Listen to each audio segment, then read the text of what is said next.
Hey y'all, welcome to Porch with Destinee. With me, Destinee with this, Dr. Destinee. I'm getting a better habit of practicing Dr. Destinee. She gave pronouns, and you're on the porch with me today. And a lot's been going on these days with political climate, legislation, celebrity death, um, the poor passing of Tony Macy or Tony Massey, and it's got me thinking about Black women asking for help or mental illness in Black community is something that is demonized. There were just so many layers of what happened with so many Nancy that just rocked me. It was unthinkable. And, after learning about how she died and whose hands that she died, it made me grateful for the people that were able to pour into me and who I'm grateful for. Um, when who I could call in the middle of the night. And, maybe she didn't feel that she didn't have any other choice than to call who she did. Um, which was the police. For those who didn't watch the video of the camera footage of the police officer who was with the officer that shot her and ultimately ended her life. I recommend that if you decide to do so at a latter portion of the day. When you have time to decompress, I wouldn't watch it alone. But for those of you who just even think about reading the story, just think about the life of a mother, a daughter, a cousin, an auntie who's gone now. So short, so soon.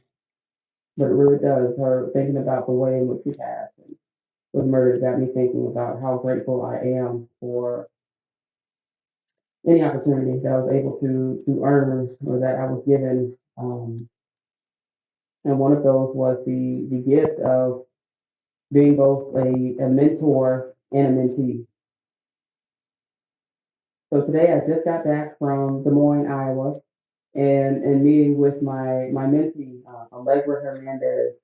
We use they them pronouns, and they are a wonderful human being who teaches people how to play guitar.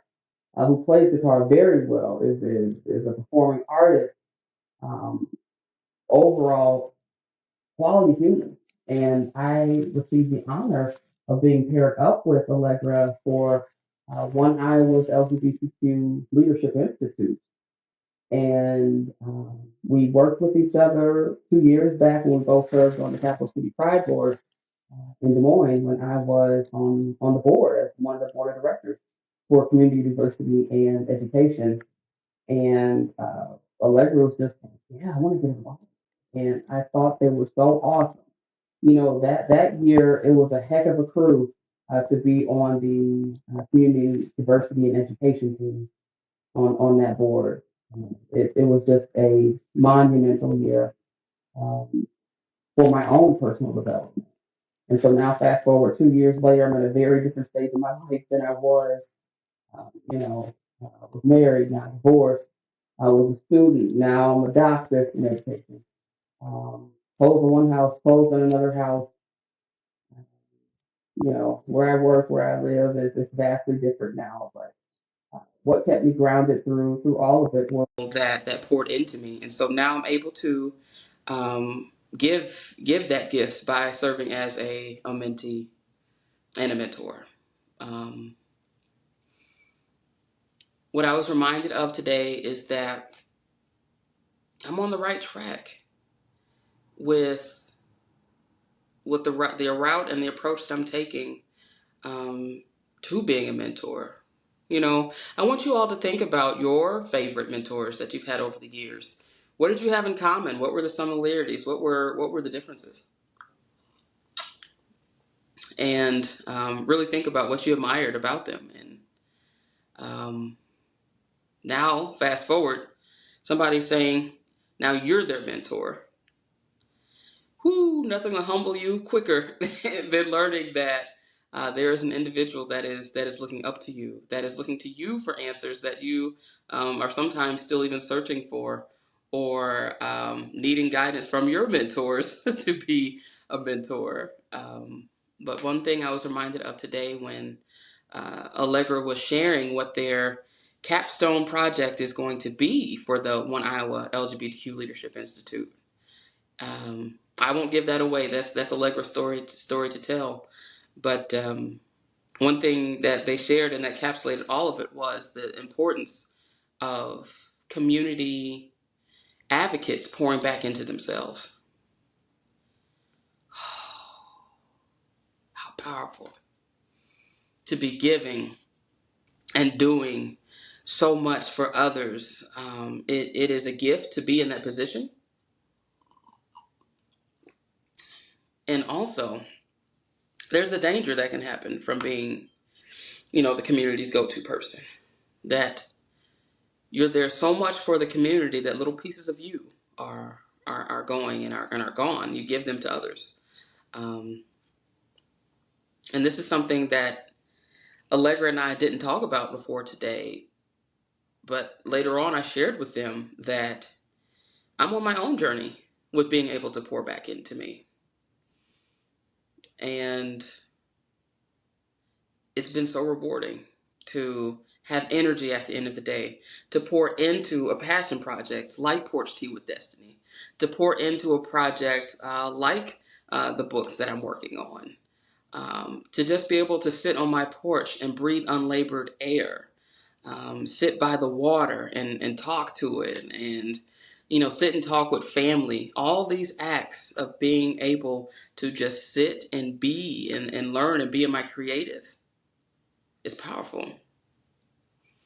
And hearing about what Allegra had to share about their capstone project and ways that they were going to pour back into themselves, I was affirmed that I was on the right track of being able to choose how I want to show up in the world, and um, how that's being done through mentor-mentee relationships and pouring into yourselves and ourselves. One thing I'm reminded of is that as I'm sitting here, looking at the leaves blow in the wind, and the blades of grass just kind of swoosh, swoosh, swoosh, swoosh, swoosh around, is that life goes on anyway.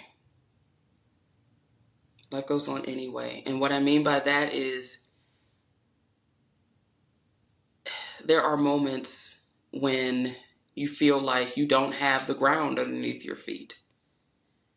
And you are reminded that you are bigger or smaller than you think in terms of the community that you serve in and that you have an impact on.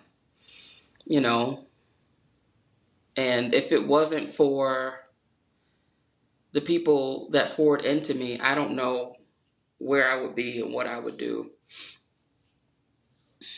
I had one mentor in Central Washington University. Her name is Gail Stoner, and she was one of the associate vice provosts. And I remember telling her, and I was very nervous at the time. I was a transfer outreach advisor.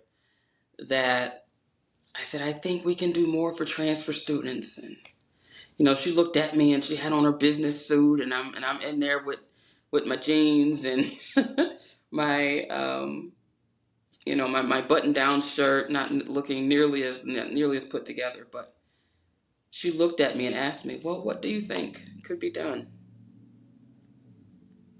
Do you know how much I was looking at every opportunity for that interaction to fail? But she leveled with me and asked, what do you think could be done? In a very calm yet inquisitive tone. That lowered my shoulders. I was able to breathe. I was able to finally feel like I had something to say that was going to be received well. And so that was my moment when I felt beforehand, where I felt like those leaves in the wind just blowing away, that I felt grounded, that somebody asking me, what do you think needs to be done? What can I do to support? Wow. So Gail, if you're listening, if you eventually start to listen to this podcast episode, I just want to say thank you for being one of my mentors, to ask me what can I do to support you. And ultimately that led to the formation of a transfer center, being able to have a cross-departmental collaboration to determine what the needs of transfer students are, with transfer student input. Being able to lead up the first transfer student symposium. Um, Transfer Night Tuesday. Shout out to those transfer students who had so much patience with me as I was learning how to best serve and cater to their needs as transfer students. Um, if it had not been for, Gail as a mentor, and my then supervisor, who was the director of advising, Scott Carlson, to pour into me and believe in me, I don't know if I would have the confidence I have to just move throughout the workforce the way I do today. Um, mm, who else did I have? There were just so many positive influences that I've had throughout my life and in my career, that I feel like I don't have any other way to be than to be a person that pays it forward and that gives it back. And so that's what mentorship means to me. And so from Gail, I learned to ask, what can I do to support you? And I asked that of Allegra today. They told me what their capstone project was, and I said, okay, what can I do to support? And they said, well, Destinee, I really dig your organizational skills. So if you're able to kind of help me with the timeline of getting certain things out and mapped out, and if I tell you what the categories are, and I can walk you through what it is that I'll need, I said, bet.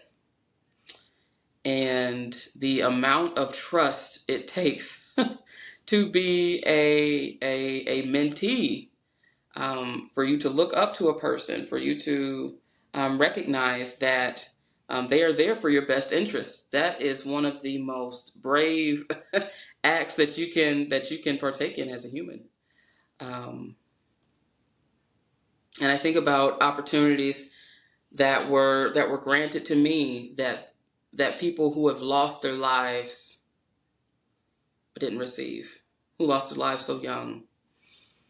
And I've been reminded by the passing of so many Black and brown, and indigenous, and other underrepresented folks who, because of fear or unfortunate circumstances, they're no longer here with us. But sometimes I wonder, where would they be if the system was set up for them to have a mentor, if the system was set up for them to have their basic needs met, if the system was set up for people to feel joy walking down the street and feeling like they could call on their neighbor, and that they could call on their local law enforcement, that they could call on their family. you know Ooh, it's starting to rain. Oh, it's going to cool off so nicely on this porch. uh, Sorry, ADHD moment.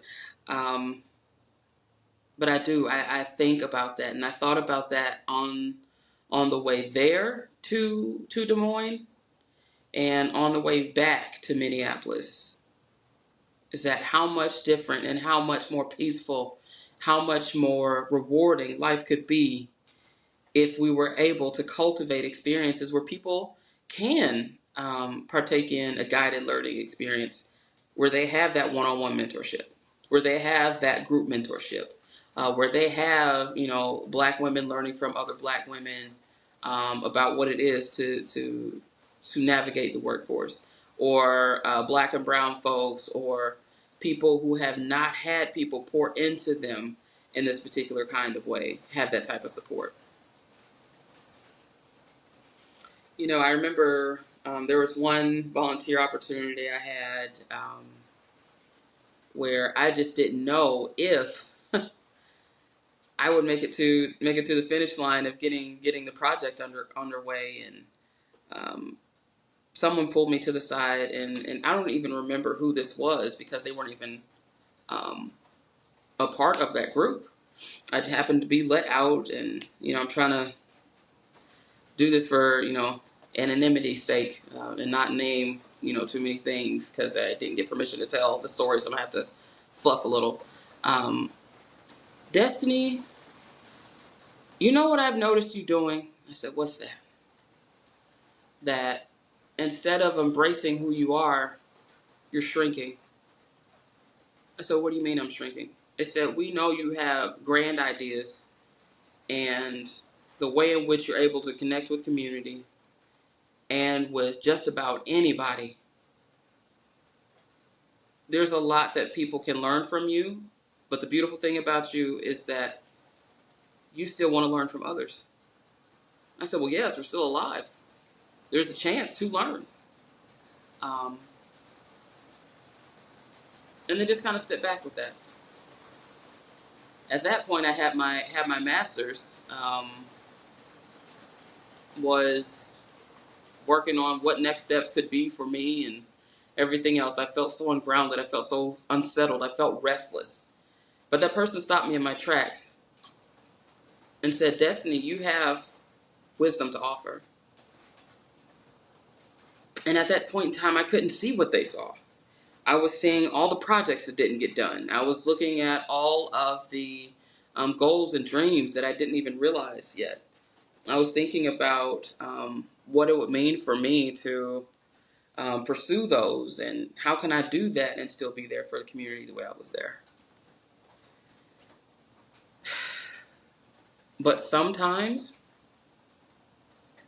a mentor or words of wisdom can come from the most unlikeliest of places if you're willing to sit and listen.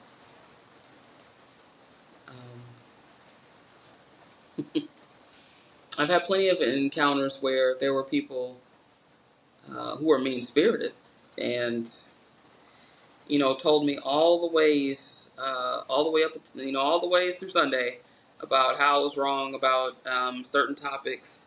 And it's okay. You need people to tell you and ground you when you're not doing the right thing. I'm not saying that at all. We definitely need people who can see some things and help us get better and help us improve. But it was like whatever I did, something was always wrong. Whatever I did, something just wasn't right, and the sky was going to fall. And after a while, I started to internalize that. And I started to think that, well, damn, maybe they're right. Maybe I don't deserve X, Y, and Z opportunities, right?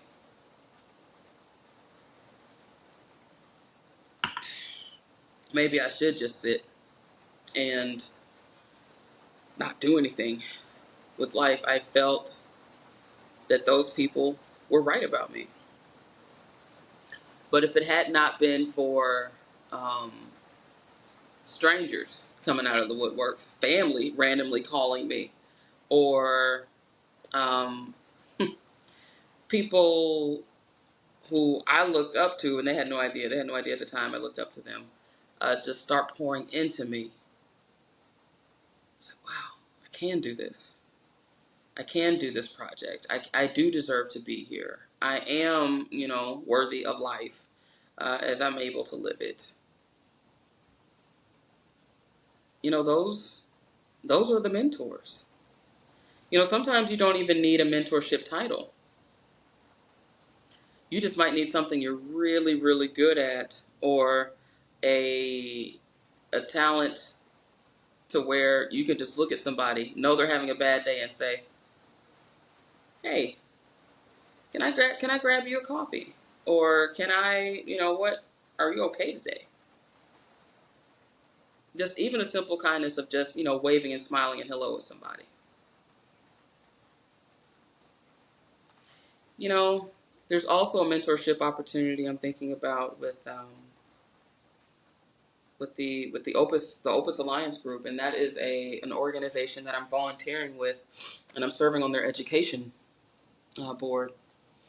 in their small team or their committee, and they wanted to develop a partnership program. Um, and I said, "Oh, it's a perfect opportunity to think about what a survey could be for the new participants of the group."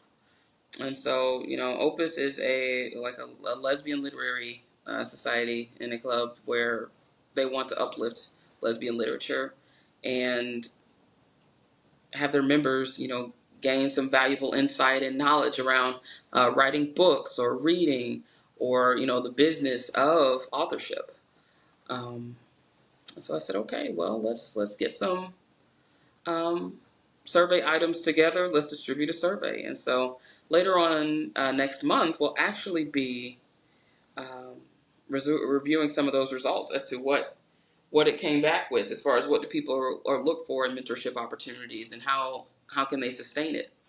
And all the while, I've been thinking about the different ways that formal and informal mentorship opportunities can shape people well into their adulthood, as small children. And I'm grounded in knowing that. And as I'm sitting here watching the rain fall and watching the rain just kind of wash away some of the crud and the gunk that clogged the streets for a little while, I'm reminded that sometimes you need a bit of rain to clear out the what was or the before of it all. And to come to think of it, I think it was a mentor that told me that too. Again, I've been blessed with many, many mentors over the years. Some stayed with me for years, some stayed with me for a small season. But their lessons, I do my best to pay it forward. And one of and you really shouldn't have a favorite mentor, but I'm going to say this because it's my godmother, my Aunt Lois, and whew, I miss her so much. Oh, diva number one.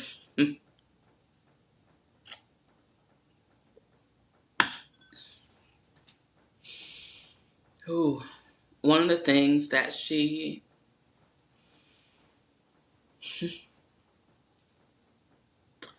taught me was to try.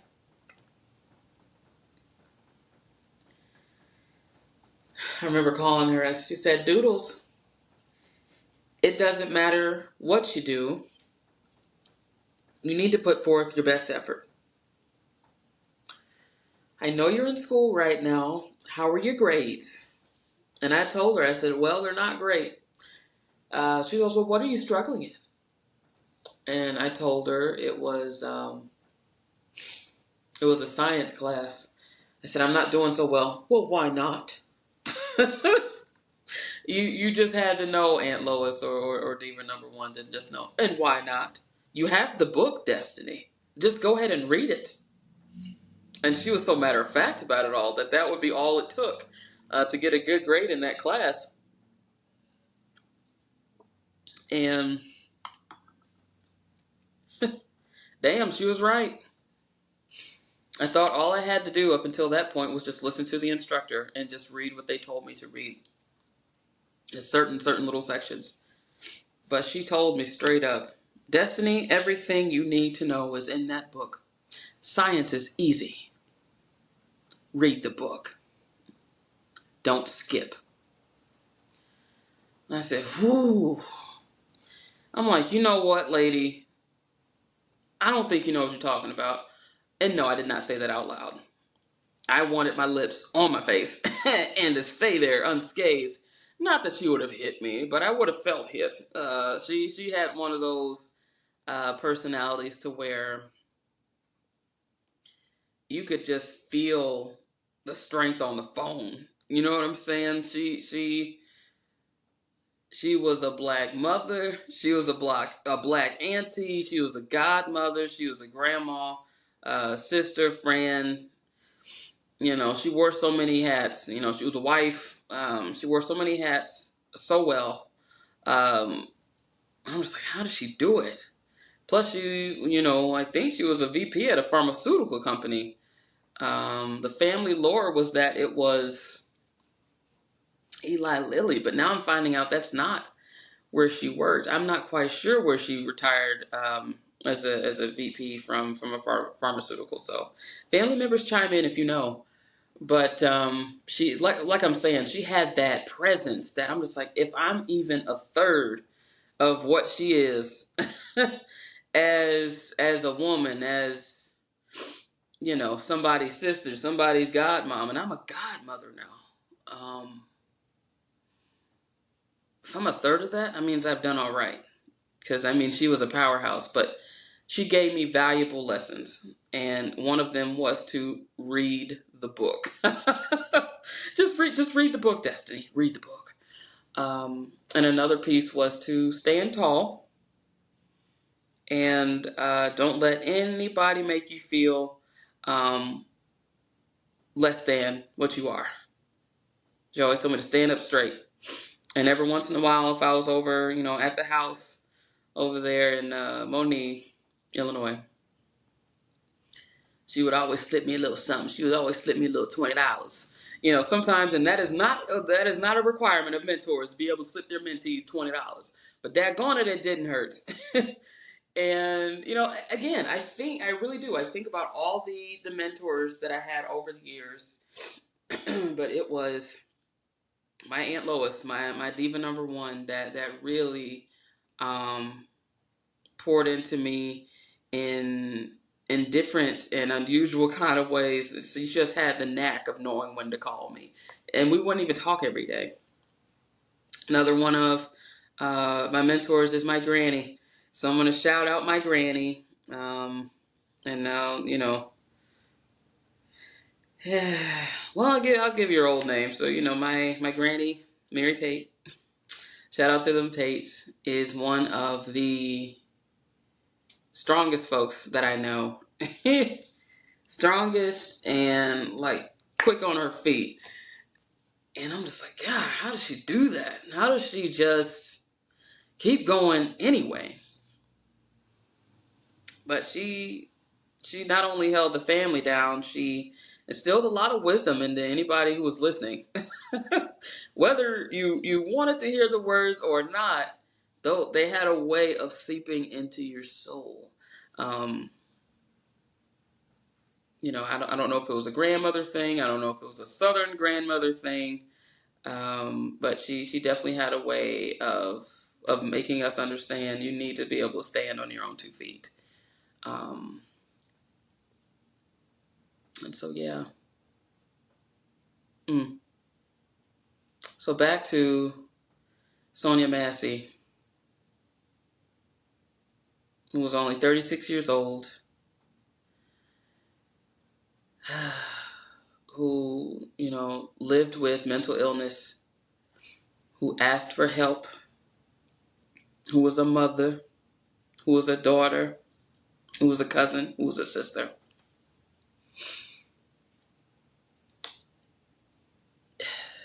And I think about the countless others, Black, brown, indigenous women that have gone missing, that have gone murdered, um, those who have been struggling, who hadn't been given the opportunity to have a life that was poured into. Again, I think about them and the gift of being able to pour into somebody that would mean so much.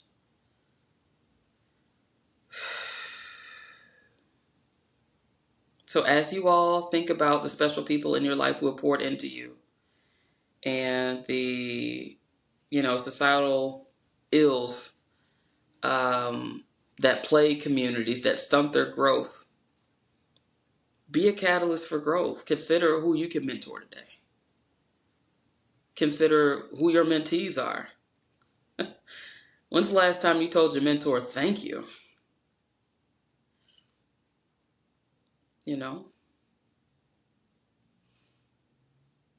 as I sit here very contemplative on this porch tea with Destinee and thinking about the many mentors that I've had over the years and my tried and true and the aunts, the uncles, my mom, my dad, um, my older cousins.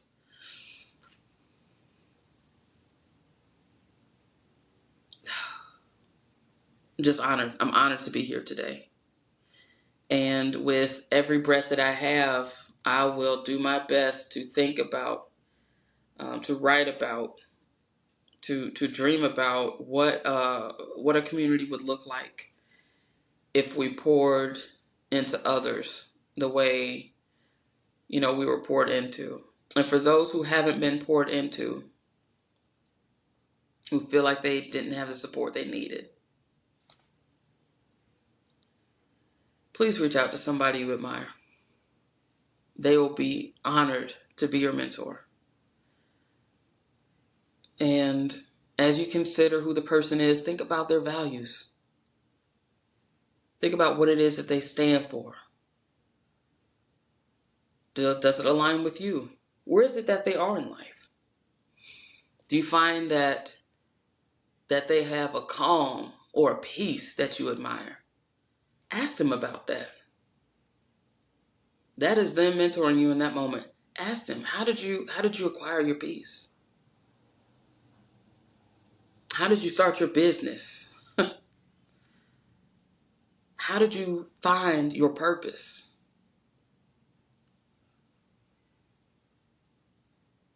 How can I find mine? How do you just have fun? What does it mean to have joy? What books are you reading? What podcasts are you listening to? How do you pour into yourself? How can I be in community with you? So, think about that. Woo. Well, as the rain is beginning to slow, I encourage you to, sip some tea or sour beer or whatever it is that you all drink with your neighbors, your close friends, your family, chosen family, your play cousins and them, and ask who their mentors are, who poured into them. Share how you poured into others and see what you can build from there.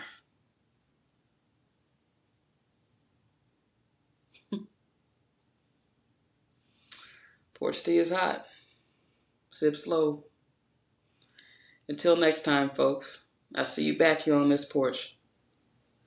And that's it for Porch Tea with Destinee today. Take care.